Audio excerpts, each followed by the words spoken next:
What is going on, guys? It is your boy Noob bringing you guys a brand new video today, and today I'm going to be giving you guys 10 tips on how to instantly get better at Black Ops 3.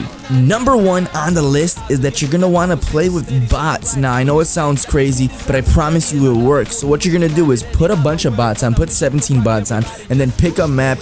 Don't pick a huge map, but don't make it a small map either. Make it maybe like a fringe type of map, okay? And put the health of the bots on 200%. Now, the reason that you want to put their health on 200% is so that you shoot at your enemies for a longer period of time, meaning that you have to be more accurate for a longer period of time. So when you go back to regular multiplayer, it feels like you're killing quicker, and that's the point of playing with bots, because you want to be able to shoot at a target for as long as you need to in order to kill them. And putting the bots at 200% health, make sure that you're ready to keep shooting at that person until you see the 100 points come up on your screen for that kill. Number 2 on the list is lowering your sensitivity. Now, believe it or not, most pros play with only like a 5.5 or a 5.4 sensitivity.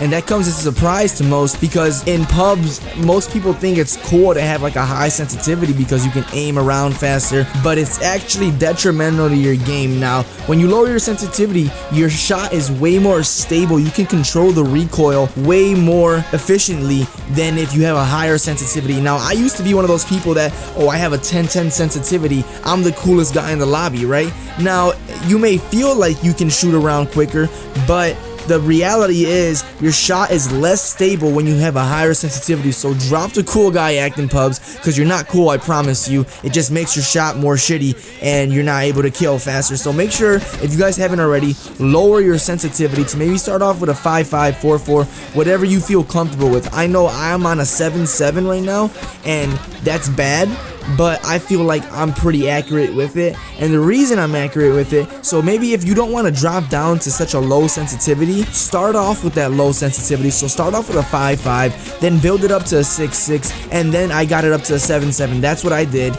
and I feel like because I did that process, I didn't just jump, you know? I feel I play a 7.7 very, very efficiently. Number 3 on the list is pre-aiming your corners. Now, this is something that comes second nature to me now. It's just intuitive when I do it, and whenever I go around the corner, I am always pre-aiming my corners, or jumping up and pre-aiming my corners, especially jumping up, because it gets the opponent just very uneasy when you're in the air and you're jumping around a corner. But make sure you guys are checking your corners. It sounds so simple, like just aim down the sight, L trigger your controller around corners to make sure you get the gunfight in your favor by having the first shot in those iffy situations when you're just running around the corner. I see a lot of people just run around corners like they're Usain Bolt, and they give zero fucks about whether there's somebody around the corner or not, and then they get caught lacking and they get gunned down without you being able to get a bullet off, and that's because they weren't cautious. I know it may feel like you're playing slow, but once you get used to it, you can learn to play fast and check your corners, so you look like you're just a hype beast, just running around the map. Check your corner, keep going fast. It doesn't mean you have to play slow, it just means you play smarter and just with a calmer, collected head, and make sure you just check those corners. I promise you, in the beginning it's kind of rough, but once you get used to it, it becomes second nature. It's just intuitive, and it's just such an asset to your overall gameplay. Number 4, and I must admit I don't do this as much as I would want to or need to, but it is 1v1ing as much as you can.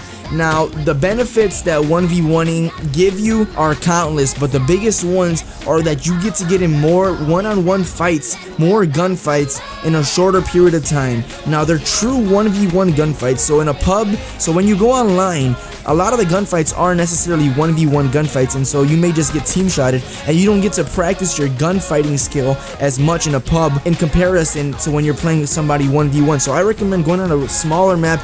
I like Nuketown, and just put on an MA or put on a submachine gun. Make sure both you and your partner that you're 1v1ing have the same gun out, because it makes it more fair and it makes the gunfight more realistic and competitive. And so you're not just having somebody camp with a light machine gun and then you have a submachine gun and they're cross mapping you from the top window in Nuketown. So make sure you guys are on the same page and practice your 1v1ing gun fights, because this just breaks it down to the core of what you want to be doing, and that's focusing on one kill at a time and just doing this having that repetition, it's like a sport. It's like free throws in basketball. The more you do it, the easier it's gonna come, and so killing will come easier. Your shot will just be way better by playing 1v1ing, because it'll increase your focus on your enemy in the moment. Number 5 on the list is actually something that you can purchase, and it was the first purchase I made in order to better my gameplay, and that's Control Freaks. For those of you guys that don't know what Control Freaks are, they're attachable analogs that you put on your regular analogs on your Xbox One or PS4 controller, whatever you're on, and it extends the length of the analog. So basically, when the length of the analog is extended, it allows for you to make more precise movements with your two thumbs. Primarily your right thumb. I don't really see a benefit of having a Control Freak on the left, but they come in pairs because there's two analogs, and that's just how they sell them. If you just really need one Control Freak, and that's for your right thumb. That's the analog you're shooting with. And so when you have no Control Freaks on, any slight movement can end up being a very big movement in game in terms of how far your person or your character in game looks. So when you have a Control Freak, it extends it, so smaller movements of your thumb actually replicate what you wanted to do with your thumb and what you were thinking, instead of an over exaggeration of a move. So it's just such a big asset to have within your game. And I know they're not expensive. They're like $10-15 for the pair, and it's probably the biggest thing you can do and cheapest thing you can do to improve your overall gameplay. Number 6 on the list is buying a SCUF controller. Now, I did make a video on this a while back explaining why the SCUF is just absolutely amazing, but in short, what the SCUF allows you to do, because of the paddles in the back, and you can add 4 paddles to remap any buttons on the controller.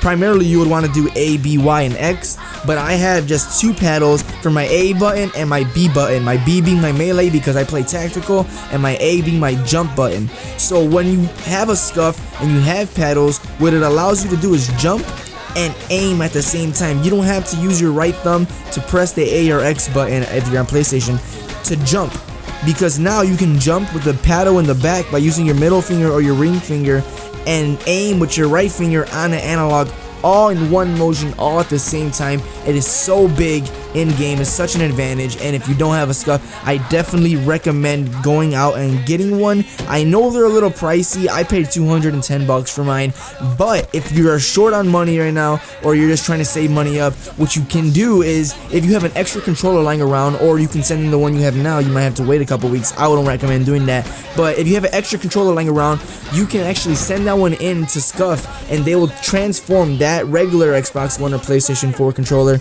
into a SCUF controller with paddles, trigger stops, the whole 9 yards. So if you want to do that, you can do that. It's definitely way cheaper. I think it's maybe like $80. So instead of paying $200, you just turn your old controller into a SCUF, which is very, very reasonable, and it'll do the same effect as buying a new SCUF. Number 7 is playing with confidence, and this is something I try to preach to anybody I see struggling in FPS. When you play with confidence, you get into gunfights and you just know you're gonna win them. Even though if you lose some of those, as long as you go into the gunfight thinking that I won this gunfight because I'm better than you, and I know that sounds a little cocky, but if you want to do better in game, win more gunfights, you have to be confident in yourself. You don't have to be cocky, but just believe, genuinely believe that you're gonna win that gunfight. And it comes with preparation, it comes with pre-aiming, it comes with a lot of things, but overall confidence when you get into the lobby is so big in playing better in any FPS. And I promise you, if you play with confidence, you will not regret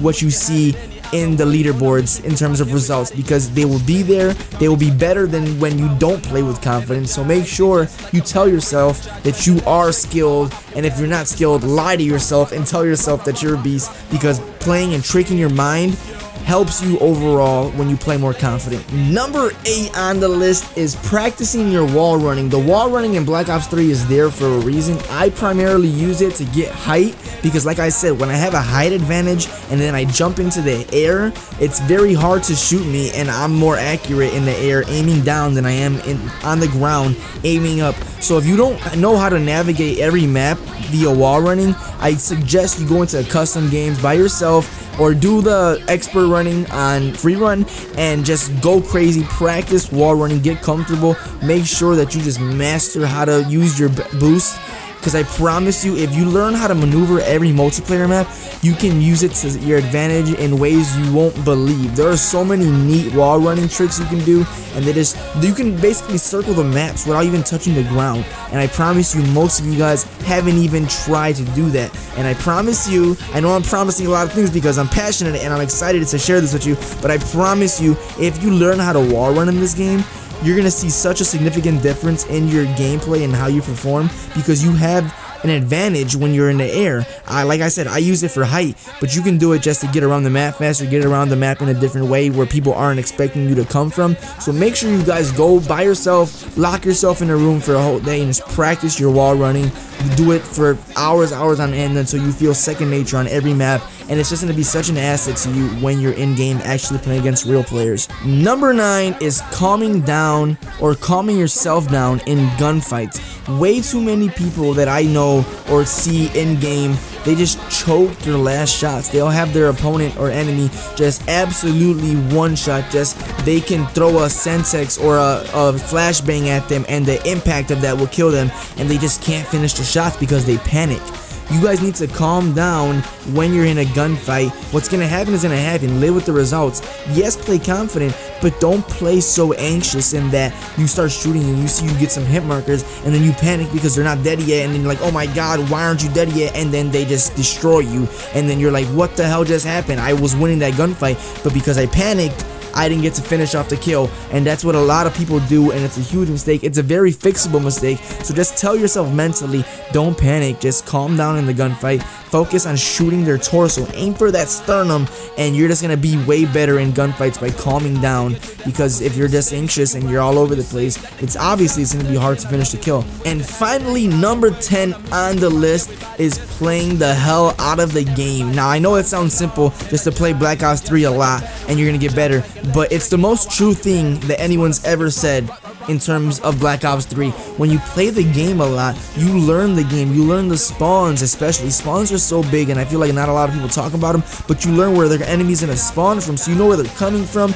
You see these master procedures, you see us master procedures play so well in multiplayer in pubs. I mean, I play competitive too, but in general, when you see a master prestige in pubs, they're going off. Alright, so you ask yourself, man, why is he so good? Oh, because he has 10 days played on the game.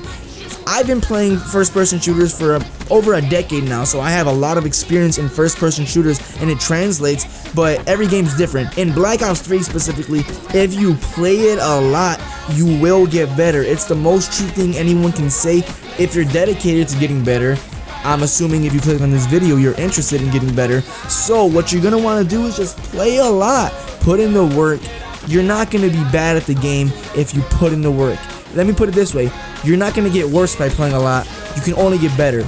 So every pub match that you play and improve anything that you want to improve will in turn make you a better player. That is all I have for you guys today. I hope you guys enjoyed these tips. I put a lot of thought in what I can share with you guys in order to help you guys out in multiplayer.